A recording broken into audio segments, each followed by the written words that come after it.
And this one is a cooperative dungeon crawling campaign game where each player is going to be playing as their own asymmetrical hero. There's a few different types of heroes that you can play as. They can either be magic, strength, or agility based. But the interesting thing about this game is that each of the dungeons does have a distinct start and end of the dungeon, and each of the dungeons will always have some sort of final encounter. Something that's really interesting about this game, though, is that you don't always know exactly what that final encounter is going to be, because as you're playing the game, you're going to be triggering different events and cards that you're going to discover along the way, and this could change the nature of that final encounter and can even change throughout the scenario as you play it through. And the game does have a narrative as well, but what's nice about it is that you're going to be discovering the narrative as you play the game, depending on the cards that you end up interacting with. Each of the rounds is going to be alternating between the player's turn and the enemy's turn, and during the hero's activation, players are going to be using their cards to perform all sorts of different actions. Some of these actions could require dice rolling or performing different skill checks,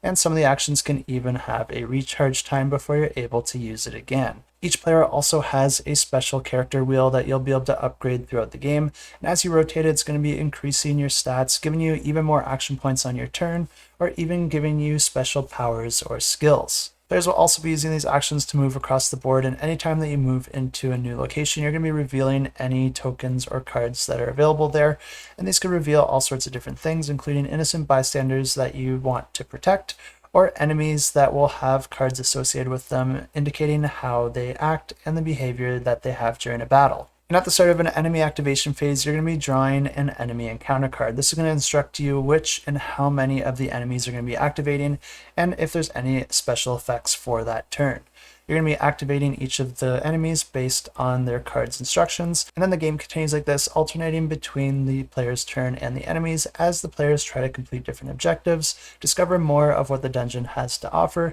and eventually go up against that final encounter. If the players are able to complete that, then they complete that scenario, and the campaign continues, branching into other scenarios depending on the player's success and decisions as they play the game. And of course, if this one sounds interesting to you, I do have links to the campaign, and you can check it out in the description below.